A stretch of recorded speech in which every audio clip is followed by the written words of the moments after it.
Doctor plus viewers அனைவருக்கும் வணக்கம். நான் உங்கள் சரவணாம்பிகை. எல்லாரும் எப்படி இருக்கீங்க? சூப்பராக இருப்பீங்க. ஸோ இன்னைக்கு நாம் எடுக்க போகிற டாபிக் பார்த்தீங்கன்னாக்க சுகருங்க. இனிப்பான விஷயந்தான். இந்த சுகர் அப்படிங்கிறது இந்த நாட்டில் வந்து எவ்வளோ ஒரு பயம் ஒருத்தது. அந்த காலகட்டத்தில் பார்த்தீங்கன்னாக்க அது ஒரு பணக்கார வியாதியாக இருந்ததுங்க. எப்படின்னு சொல்றீங்களா? நான் ஒரு 40 வருஷத்துக்கு முன்னாடி இருக்குங்க. அப்பல்லாம் என்ன சொல்லுவாங்கனாக்க, அது வந்து பணக்காரர்களுக்கு மட்டும் தான் வரும். எப்படின்னா, பணக்காரர் என்ன பண்ணுவாங்க? வேலை செய்ய மாட்டாங்க. நல்லா சாப்பிட்டு, நல்லா ஸ்வீட் எல்லாம் அதிகமா சாப்பிட்டு, அது மூலியமா தாங்க வந்தது. அப்படிதான் இருந்தது சுகர்லாம். விரல் விட்டு என்ற அளவு தான் இருந்தது. ஆனா இப்ப பார்த்தீங்கன்னாக்க, அது வந்து பணக்காரர், ஏழை யாரையும் ஒட்டி வைக்கிறது இல்லைங்க. அந்த அளவுக்கு வந்திருக்கு. அப்படின்னா என்ன காரணம்? ஏன் அந்த காலத்துல வந்து அது கம்மியா இருந்தது, இப்போ வந்து இது அதிகமாயிருக்கு அப்படின்னு பார்த்தோம்னா, அப்ப அந்த காலத்துல வந்துட்டு உடல் உழைப்பு அதிகமாக இருந்தது. உணவு முறையில ஒரு கட்டுப்பாடு இருந்ததுங்க. அருமையான தூக்கம், இயற்கையோட ஒத்து வாழ்ந்தாங்க. இயற்கையோடு ஒத்து வாழும்போது பார்த்தீங்கன்னா, காலையில எந்திரிச்சு பார்த்தீங்கன்னாக்க 4 மணிக்கு எந்திரிப்பாங்கங்க. இல்லன்னா 5 மணிக்கு எந்திரிப்பாங்க. இரவுல பார்த்தீங்கன்னாக்க, நேரத்துல அந்த சூரிய அஸ்தமனம் ஆச்சுன்னா உணவெல்லாம் முடிச்சுருவாங்க. அதுக்கப்புறம் ஒரு 8 மணி 9 மணிக்குலாம் எல்லாருமே தூங்கி போயிருவாங்க. காலையில ஏர்லியரா எந்திரிப்பாங்க. அந்த பழக்கம் ரொம்ப நல்லதா இருந்தது. அதுல வந்து பாடியில ஹீட் ஆகாம பேங்க்ரியாஸ் நல்லா சுரக்க ஆரம்பிச்சு அற்புதமா இயங்கிட்டு இருந்ததுங்க. அந்த பழக்கம் நேரத்துல தூங்கி, நேரத்துல எந்திரிக்கிற ஒரு அற்புதமான விஷயத்த நம்ம ஃபாலோ பண்ண சுகருக்கு ஒரு அற்புதமான டிப்ஸுங்க. நீங்க பறவைகள்லாம் பார்த்துக்கோங்க. சாயந்தரம் ஆனா என்ன பண்ணுது விலங்குங்கள்லாம்? எல்லாம் கூட்டுக்கு வந்துருது. நாம என்ன பண்றோம்னா, இப்ப எல்லாருமே அந்த 7 மணி, 10 மணி, 12 மணிக்கு மேல தாங்க வேலை செய்றோம். ஸோ அந்த மாரி பண்ணிட்டுருக்கோம். அந்த கல்ச்சர நமக்கு படிப்படியா குறைச்சோம்னாலே, இந்த உபாதைகள் வந்து குறைஞ்சிடலாம். அதுக்கப்புறம் உணவு முறைங்க. உணவு முறைய பார்த்தீங்கன்னாக்க, நேரத்துல சாப்பிடுறது இல்லைங்க. டைமுக்கு சாப்பிடுறது இல்ல.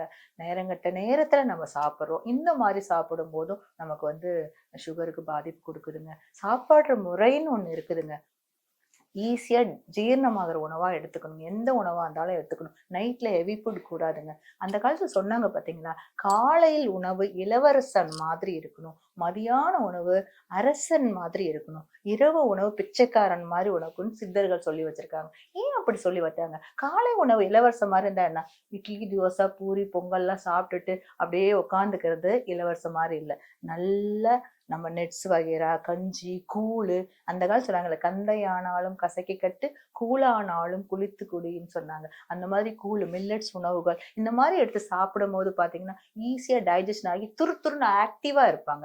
அதனால இளவரசன் மாரி இளவரசன் என்ன பண்ணுவான்? நல்லா எந்திரிச்சு குதிரையில ஓடுவான், ஆக்டிவா இருப்பான், துருதுருன்னு இருப்பான். எந்த விஷயம்னாலும் சண்டைக்கு போவான். அந்த மாரி ஒரு விஷயத்தெல்லாம் பண்ணும்போது பார்த்தீங்கன்னாக்க, அந்த துருதுருன்னு இருக்கணும்னா, காலையில பழ உணவுகள், நட்ஸ் வகைரா அந்த மாரி கூழ் ஐட்டம் இந்த மாதிரி எல்லாம் நீங்க எடுத்துக்கும்போது ஆக்டிவா இருக்கும். அதனால இளவரசன் மாதிரி உணவு வேணும்னு சொன்னாங்க. அதுக்கப்புறம் பார்த்தீங்கன்னா, மதியான உணவு அறுசுவையோட இருக்கணும். ஒவ்வொரு சுவைக்கும் ஒவ்வொரு ஆர்கனோட கனெக்ட் ஆகுதுங்க. ஒரு இனிப்ப எடுத்துக்கிட்டீங்கன்னாக்க, அது வந்து பார்த்தீங்கன்னாக்க, இரைப்பைய தூண்டுதுங்க. ஸ்டமக்கு ரொம்ப அற்புதமான விஷயம். புளிப்பு எடுத்தீங்கன்னா, லிவர தூண்டுதுங்க. அதுக்கு ஒரு அற்புதமான விஷயம். காரம் நுரையீரலுக்கு ரொம்ப அற்புதமானதுங்க. அதுக்கப்புறம் பார்த்தீங்கன்னாக்க, உப்பு கிட்னிக்கு நல்லதுங்க. துவர்ப்பு இருதயத்துக்கு நல்லதுங்க. இந்த மாரி அறுசுவையோட கூடிய உணவு, உப்பு, புளி, காரம் தான். அதனால அன்னைக்கு முதல்ல நமக்கு இலையில வைக்கும்போது எப்படி வச்சாங்க? முதல்ல இனிப்பு வைப்பாங்க. அதுக்கப்புறம் எல்லாமே வரிசையா வச்சு ஒவ்வொன்னும் கடைசியில மோர்ல முடிச்சு கடைசியாவும் இனிப்பு குடுப்பாங்க. ஏன்னா ஜீரணம் ஆகறதுக்கு. இந்த மாதிரி அறுசுவையோட உணவு இருந்தது. அப்ப அப்ப மதியான நேரத்துல ஏன்னா பித்தம் அதிகமாக சுரக்கிற நேரம். நல்ல உச்சி வெயில். அந்த நேரத்துல எளிதில ஜீரணமாகிற உணவா எடுத்துக்கிட்டீங்கன்னா, ரொம்ப அற்புதமா இருக்கும். அந்த உணவு சாப்பிட்டீங்கன்னா நல்லா செரிக்கும். அதுல வந்து மில்லட் ரைஸ் அந்த மாதிரி நல்ல காய்கறிகள், அந்த மாதிரி எல்லாம் எடுக்கும்போது ரொம்ப ரொம்ப நல்லா இருக்குங்க. ஸோ இத ஃபாலோ பண்ணிட்டு வந்தாங்க.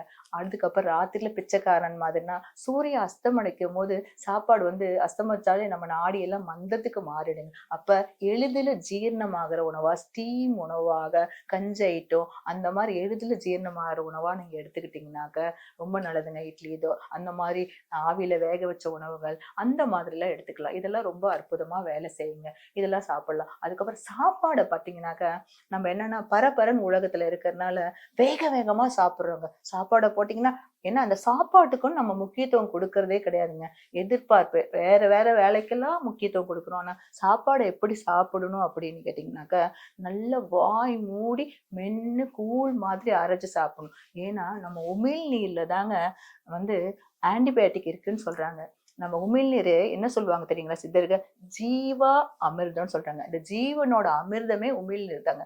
அந்த சலவாய் சர்க்குலேஷன்ல தாங்க அந்த அவ்வளோ அற்புதமா இருக்கு. அந்த காலத்துல ஏதாவது சின்னதா அடிபட்டா கூட நம்ம என்ன பண்ணுவோம், எச்சில் தொட்டு வச்சோம்னா லைட்டா இருந்தா கூட குறையும் பாருங்க. ஒரு கொசு கடிச்சா கூட வச்சு தேய்ச்சிங்கன்னா கம்மியாகும். அவ்வளோ அற்புதமான அந்த உமிழ்நீர்ல தாங்க நம்மளுடைய ஆன்டிபயோட்டிக் இருக்கு. 50% ஆன்டிபயோட்டிக் அதுல இருக்குங்களாங்க.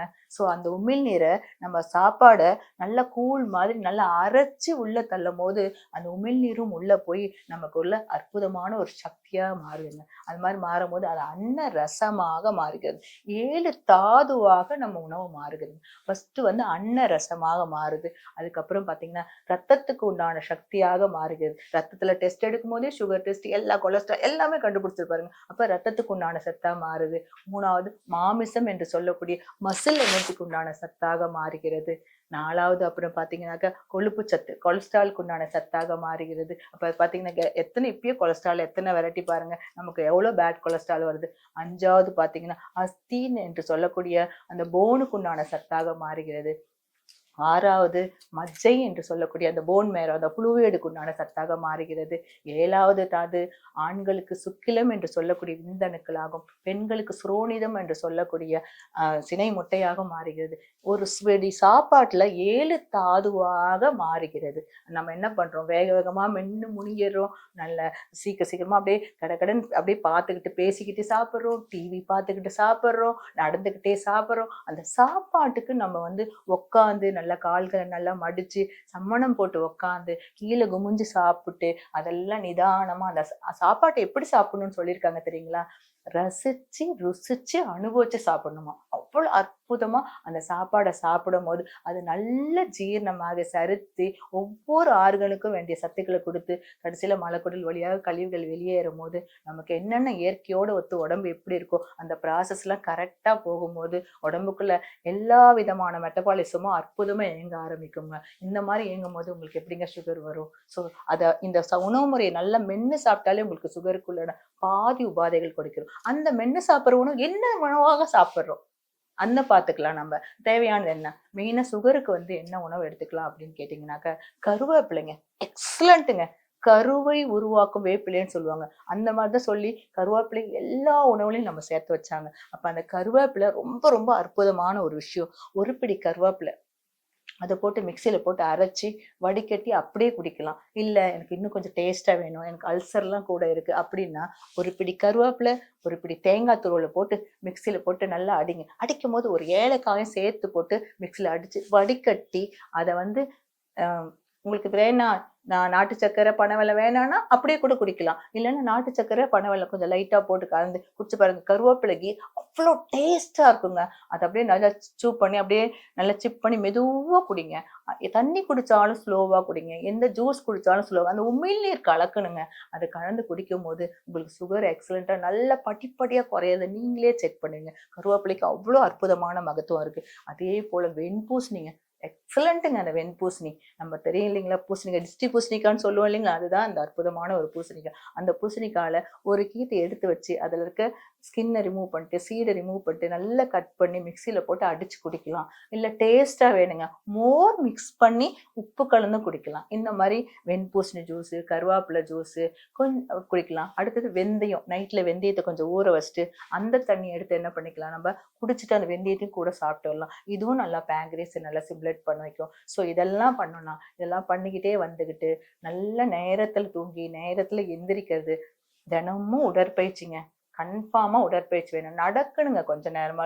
கையை காலை ஆட்டிட்டே இருக்கணும். கையை காலை எந்த அளவுக்கு நம்ம அசைச்சிட்டே இருக்கணும் அந்த அளவுக்கு நம்ம உடம்பு ஆரோக்கியம் இருக்கும். டெய்லி ஒரு 1/2 மணி நேரமாவது நடக்கணுங்க. நல்லா நடக்கணும். இது வந்து ரொம்ப அற்புதமான விஷயம். அதுக்கப்புறம் எக்ஸசைஸுங்க. உடற்பயிற்சி கன்ஃபார்மா செய்யணுங்க. உடற்பயிற்சி செய்யணும், பிராணாயாமம் செய்யணும். இதெல்லாம் ஃபாலோ பண்ணிக்கிட்டு உணவு முறையை ஃபாலோ பண்ணும்போது பேங்க்ரியாஸ் நல்லா சிமுலேட் ஆகி உங்களுக்கு அற்புதமா வேலை செய்ய ஆரம்பிக்கும். சுகர் லெவல்லாம் அப்படியே அற்புதமா குறைய ஆரம்பிக்கும். ஸோ நீங்க ரெகுலரா மாத்திரை எடுத்துட்டு இருக்கவங்க கூட டாக்டரோட கண்காணிப்புல போயிட்டு நான் இப்ப எல்லாம் லிமிட்டா இருக்கேன், சுகர் லெவல்லாம் கரெக்டா இருக்குன்னு சொல்லி நீங்களே மாத்திரையோட எம்ஜி அளவை குறைச்சிக்குவீங்க. உங்களுக்கே புரியுங்க அற்புதமா. ஏன்னா நீங்க தான் மருத்துவரா இருப்பீங்க. டாக்டர் எல்லாமே வழிகாட்டிகளா இருப்பாங்க. நீங்க உங்களுக்குள்ள என்ன நடக்குதுன்னு நீங்க தான் கவனிக்கணும். நான் சாப்பிடுற முறை தப்பா? நான் தூங்குற முறை தப்பா? நான் வந்து எக்ஸர்சைஸ் பண்ணாம இருக்கிறேனா? நான் எந்த மாதிரியா மனநல டென்ஷன்னாலயும் சுகர் அதிகமாயிருது. அப்ப நான் எந்தெந்த வகையில டென்ஷன் ஆகுறேன்? ஓ! இனிமே டென்ஷன குறைச்சுக்கணும். அதுக்கு தகுந்த மாரி மெடிடேஷன், யோகாலாம் நான் பண்ணணும். அப்படின்னு ஒவ்வொரு விஷயமும் நம்ம பேலன்ஸ் பண்ணும்போது, நம்ம உடம்பு ரொம்ப ரொம்ப அற்புதமா இருக்குங்க. ஸோ இதெல்லாம் ஃபாலோ பண்ணிட்டு வாங்க. ரொம்ப ரொம்ப நல்லா இருக்கும். இந்த விஷயங்கள்லாம் ஃபாலோ பண்ணி, நீங்க சுகர டெஸ்ட் பண்ணி எனக்கு ஒரு வித காலும் பண்ணுங்க. நான் காத்துக்கிட்டு இருக்கேன் உங்களுக்காக.